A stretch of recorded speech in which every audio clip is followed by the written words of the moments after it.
Chapter 164, Good Company, Equate to Good Influences. The little girl in pink rushed out of the scripture library while carrying a large stack of ancient books, just in time to see Chan bowing to Chen Ping'an, and a hint of fear instantly appeared in her eyes as she turned to the ladder. At the same time, a little boy in azure fell out of the sky with his clothes in tatters, presenting a sorry sight to behold.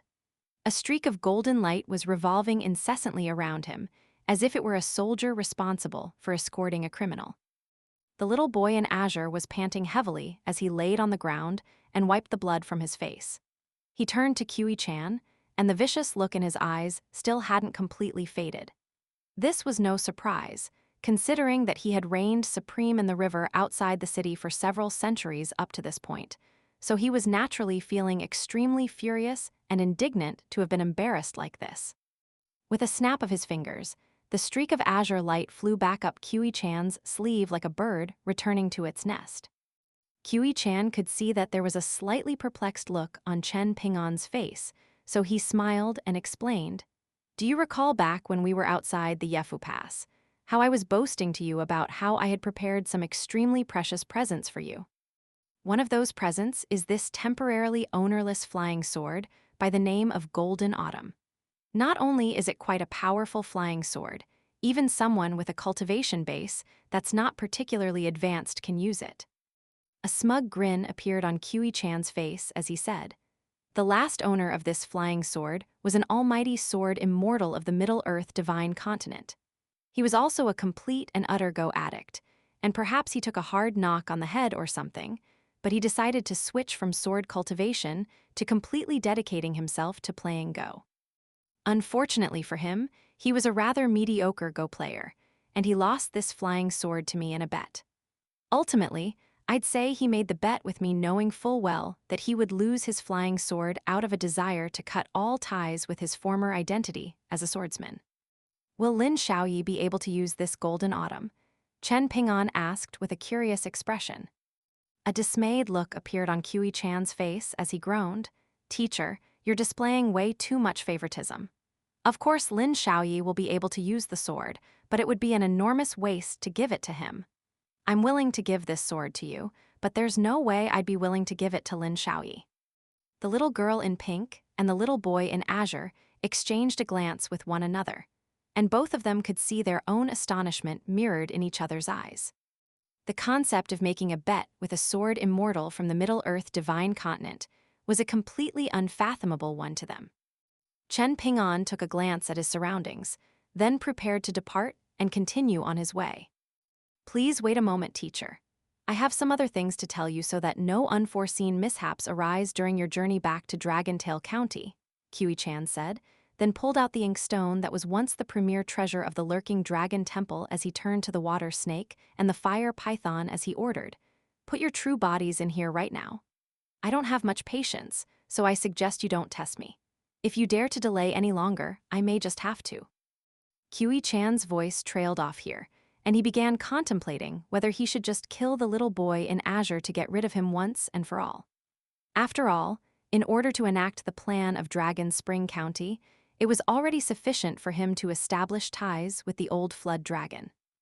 As for the fire python and the water snake before him, neither of them were very advanced in their cultivation base, and they hadn't even completed their transformations into flood dragons yet, so they were nowhere near the level of the cold food great river god. Hence, he had captured them as nothing more than a tiny added bonus. His thought process was that seeing as he couldn't access the treasure chamber in his pocket treasure, he would subjugate these two little creatures for Chen Ping'an so that he could keep them around and have them look after his mountains. This was a chance for the fire python and the water snake to go to Jewel's small world, so it was actually a massive blessing for them. Hence, Chan didn't care about whether they lived or died. At this point, he and Chen Ping'an were already student and teacher. Chan knew Chen Ping'an's personality better than anyone else, and he knew that it was like a rock in a latrine, as stinky as it was unyielding. If Chen Ping'an hadn't accepted Chan as his student, there was no way he would have been willing to accept these two creatures as an offering from him. But now Chan had officially become his student, it was an entirely different story. With that in mind, Kiwi-chan was suddenly overcome by a myriad of emotions. Dealing with Chen Ping-an had been extremely wearisome for him, requiring more mental effort than the physical effort it would have taken to move the 5 mountains. However, after stepping over a certain invisible boundary, he was struck by a very strange feeling. Despite all his wiles and cunning, being accepted as Chen Ping-an's student gave him a sense of reassurance. The little boy in azure could see the golden light flashing within Kiwi-chan's sleeve, and he hurriedly fell to his knees before kowtowing to the ground. "Please spare me, esteemed immortal. I'm willing to pledge my eternal loyalty to you and do whatever it is that you ask of me without any complaints." Having read countless books in the scripture library of the Iris Orchid Manor, the little girl in pink didn't want to be associated with the water snake. She wasn't the type of creature that could just freely spout a bunch of nonsense that went against what she was actually thinking, and as a result, she was at a temporary loss for what to do. Kiwi-chan couldn't be bothered to waste any more time with words, and he raised the ink stone as he declared, "I'll count to 3. The little girl in pink hesitated momentarily, following which a tiny fire python that was as thin as a thread flew out of her glabella before entering the ink stone. Immediately thereafter, her face turned as pale as a sheet, and she looked as if she were on the verge of passing out. A defeated look appeared on the face of the little boy in azure as he heaved a forlorn sigh while murmuring to himself, "So be it. A wise man learns to submit to his circumstances." Smoke then began to billow out of all of his orifices before converging to form a small azure snake that was slightly thicker than the fire python before also flying into the ink stone. As soon as the python and the snake entered the ink stone, they immediately curled up into a pair of balls, not daring to make even the slightest move. After all, on the edge of the ink stone was the slumbering old flood dragon, which was an ancestor to all serpentine creatures, and they were terrified that any wrong move could rouse the old flood dragon from its slumber and send it flying into a thunderous rage. Kiwi-chan picked up the ink stone, and a cold smile appeared on his face as he said, "You too need to learn to count your blessings. You'll be somewhat restricted by this ink stone, but through it, you'll be able to advance in your cultivation base. If the same opportunity were presented to other demonic creatures related to flood dragons, they would be begging me to draw their true bodies into the ink stone." The well-mannered little girl in pink, who had grown up her entire life in this scripture library, immediately extended a curtsy of gratitude upon hearing this, while the little boy in azure was accustomed to living a more unrestrained and uncouth lifestyle, and he pursed his lips with disdain at Kiwi-chan's claims. Kiwi-chan paid no heed to this as he smiled and continued, "Both of you have heard of the Great Li Empire's Dragon Spring County, right? It's the place that Jewel's small world became after it fell out of the sky. My teacher is an extremely rich man there, and he owns 5 mountains, as well as many snake gall pebbles that are imbued with immense spiritual energy. Those things were formed by the spirit blood of the final true dragon of this world. I'm sure I don't need to tell you just how valuable they are. Hence, the two of you better make sure to look after my teacher well on the way back to Dragon Spring County." The eyes of the little girl in pink immediately lit up, and she extended a deep bow toward Chen Ping-an with an elated expression. "Please use this loyal servant as you see fit." The little boy in azure was even more direct, falling straight to his knees as he kowtowed to the ground and asked, "Master, do you require any beautiful maidservants to warm your bed at night? I know many beautiful women, some of whom are even cultivators. All you need to do is give me the nod, and I'll invite them to your doorstep in lavish sedan chairs right away." Chen Ping-an massaged his own glabella with an exasperated expression as he took a glance at Kiwi-chan. It seemed that those who were alike really did tend to band together. With that in mind, it made sense that someone like Kiwi-chan would attract someone as bizarre and unruly as the little boy in azure, while those around Chen Ping-an, like Li Baoping, Li Hui, and Lin Shaoyi, were a lot more sensible. After his spiritual connection was severed by the old scholar, Kiwi-chan possessed the body of a boy, and his personality had also regressed to one that was more childish, but he still retained all of the experience and outlook of his older self. Hence, through that brief glance alone, he was able to roughly glean Chen Ping'an's thoughts, and he was left feeling a little exasperated. How can Li Baoping and the other children be considered to be normal? In fact, you're not even normal yourself, Chen Ping'an. Who in their right mind would dedicate themselves to practicing the moves of a shoddy fist technique manual 1,000,000 times before thinking about anything else? The little boy in azure raised his head as he said, "Master, Cao Hushan of the Iris Orchid Manor has another son, and he was previously stationed outside the city beside the river to keep an eye on me. His cultivation base isn't all that advanced, but he has decent aptitude and an immortal clan as a backer. At this point, I presume he must have already met up with his father. Once he learns about what happened from his father, he'll definitely be causing trouble for us in the future, so should I." The little boy opened his mouth up wide, then chomped down viciously to simulate devouring the son of Cao Hushan in question. Kui Chan smiled as he said, "There's no need for you to involve yourself in this matter any further. All you have to do is accompany my teacher out of the city, and I'll take care of the rest here." "Don't kill unless it's necessary," Chen Ping'an warned with a meaningful look. "I'll be sure to keep your teachings in mind, teacher," Kui Chan replied with a wide smile. Right at this moment, the bamboo basket on Chen Ping'an's back stirred slightly, and Chen Ping'an turned around to find the locust wood sword swaying slightly from side to side. The adorable little girl in gold climbed along the wooden sword and the basket all the way onto Chen Ping'an's shoulder before beckoning to him, and Chen Ping'an immediately leaned his head closer to her so that she could whisper into his ear. After listening carefully to what the little girl had to say, he turned to Kui Chan and said, "It's saying that once you reach Mountain Cliff Academy, you have to pass on 2 messages to Mao Jiaodong, one of which is, the heavens and humans are separate entities, and human nature is subject to change, while the second message is etiquette governs behavior, while laws rule through fear." A complex look appeared on Kui Chan's face as he heaved a faint sigh. It was clear that one of those was a parting message from the old scholar to himself, while the other were the final words of Qi Jingchen that he had originally hoped would be passed on to Mao Jiaodong by Chen Ping'an. With that in mind, Kui Chan was feeling a little dejected, and he pointed at the little girl on Chen Ping'an's shoulder as he said, "This is the only remaining incense entity of Jewel's small world, and it's already come most of the way to attaining a godly body. There's a mountain god temple on Downtrodden Mountain, and the mountain god in there is a decently trustworthy figure, so you can leave her there so that she can reside in the temple and draw sustenance from the incense being offered there." A hesitant look appeared on the face of the little girl in gold standing on Chen Ping'an's shoulder, but ultimately, she took a deep breath as she cast her gaze toward Kui Chan as she said, "Mr. Qi left me another message, but at the time, he told me that you may not be worthy of hearing it. However, now that you've officially become Chen Ping'an's student, I think I can relay the message to you even though you're still a bad person."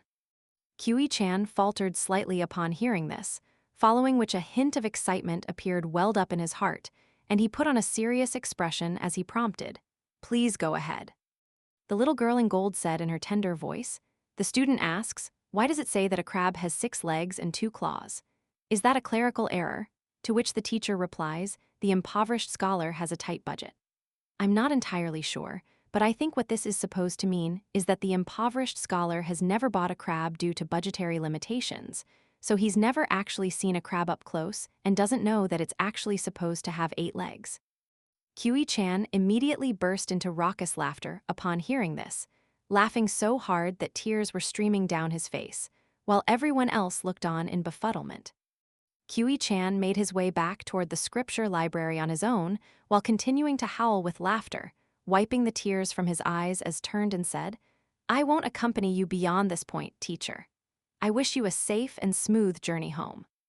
After making his way into the scripture library, Kui Chan looked down at Chen Ping'an's departing figure from a window on the 2nd floor as he yelled, "Teacher, if you encounter any trouble that seems impossible to overcome, then you can go and seek out that former minister of the Ministry of Revenue.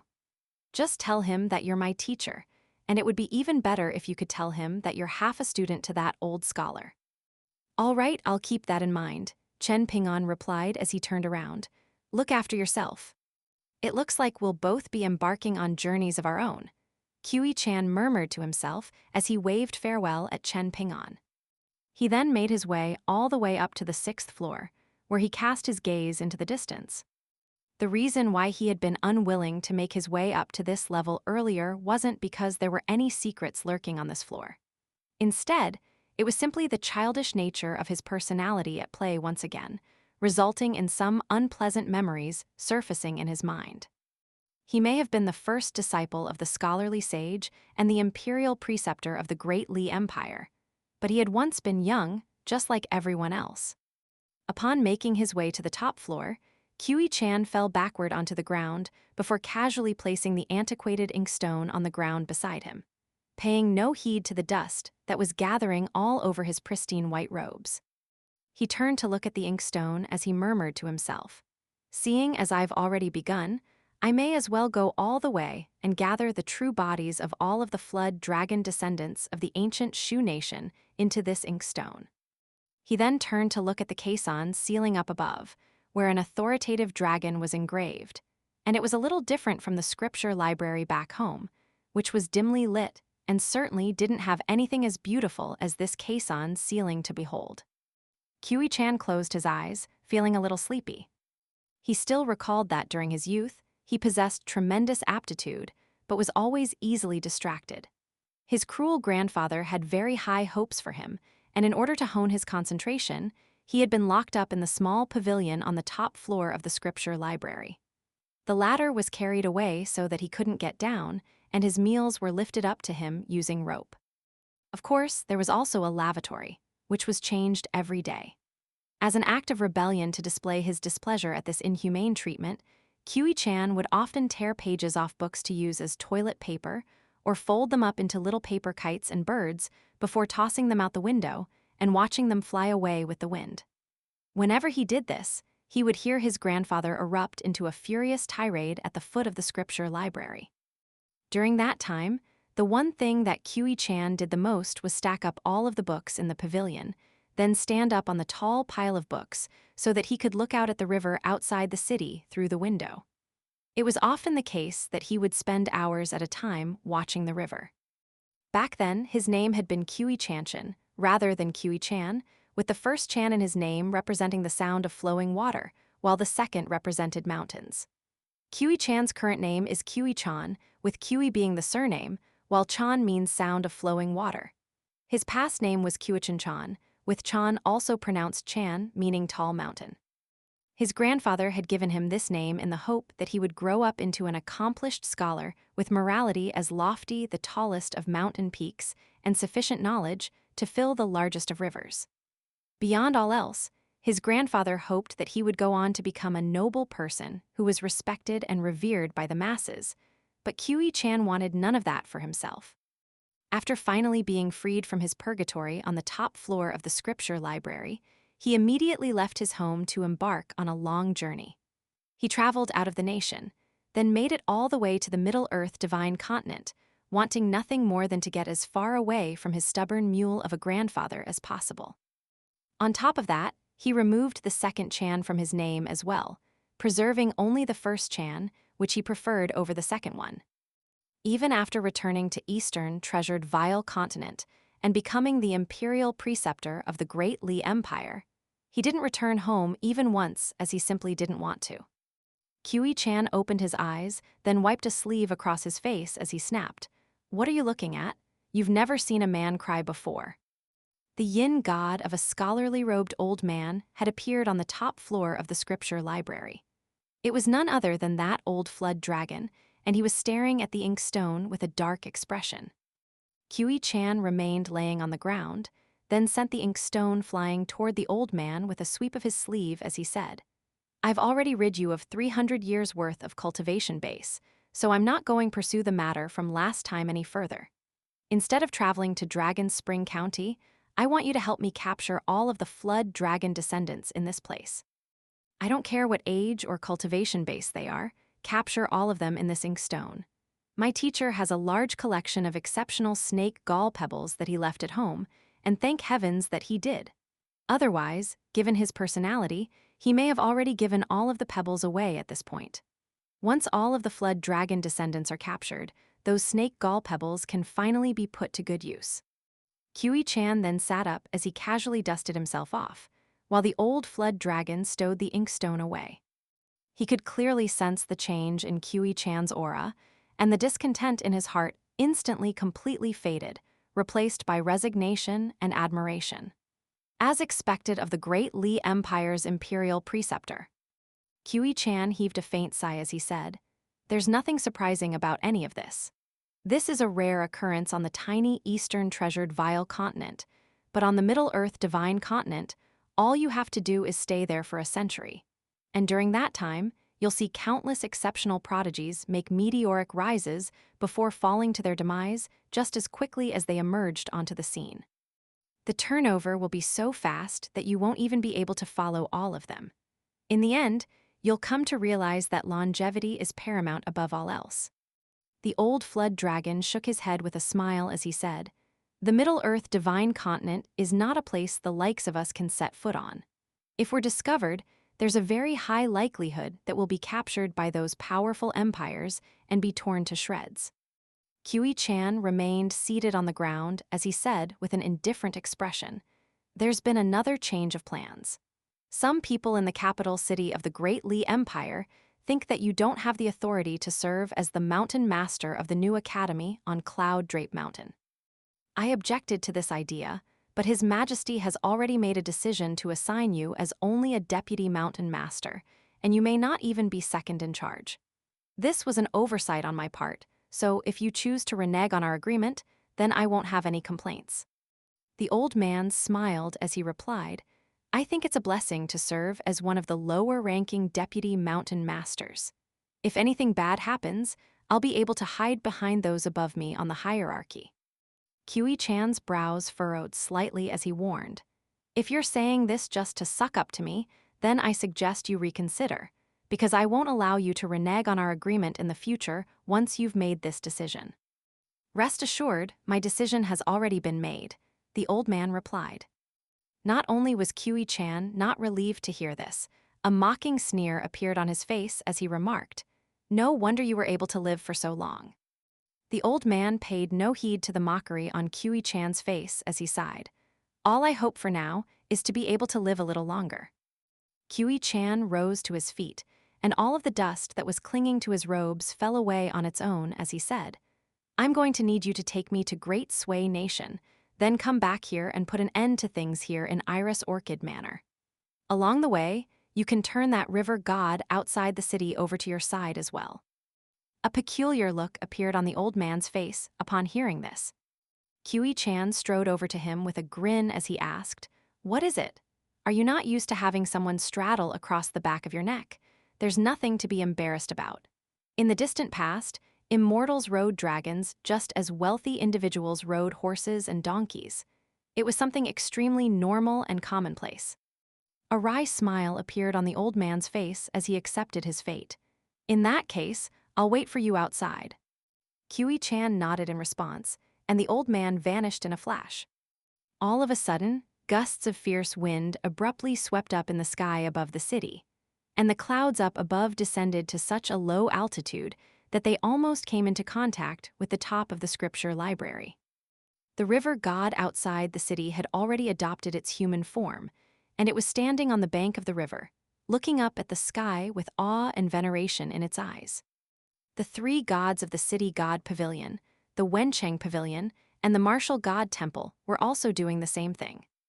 Kiwi-chan stepped forward and drifted out of the window, passing through the sea of clouds before landing on the head of an old flood dragon, where he sat down with his legs crossed, using the flood dragon as his steed.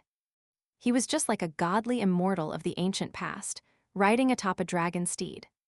He closed his eyes as he made a hand seal to practice meditation, just like Chen Pingon often did. It seemed that good company equated to good influences. Zing. Over at the city gates, Chen Pingon turned to look up at the churning sea of clouds in the sky, accompanied by the pair of children. As soon as the little boy in azure made his way out of the city, he immediately felt like an almighty flood dragon that had been released back into the sea, and he remarked in an uncouth manner, That bastard really is a pain to deal with. The little girl in pink took a glance at her sworn enemy with tightly pursed lips, refusing to say anything. Chen Ping'an reached out to rest his hand atop the little boy's head in a warning gesture as he said, "He's my student." The little boy in azure was so terrified that he hurriedly rushed away, while Chen Ping'an continued onward. It seemed that bad company equated to bad influences as well.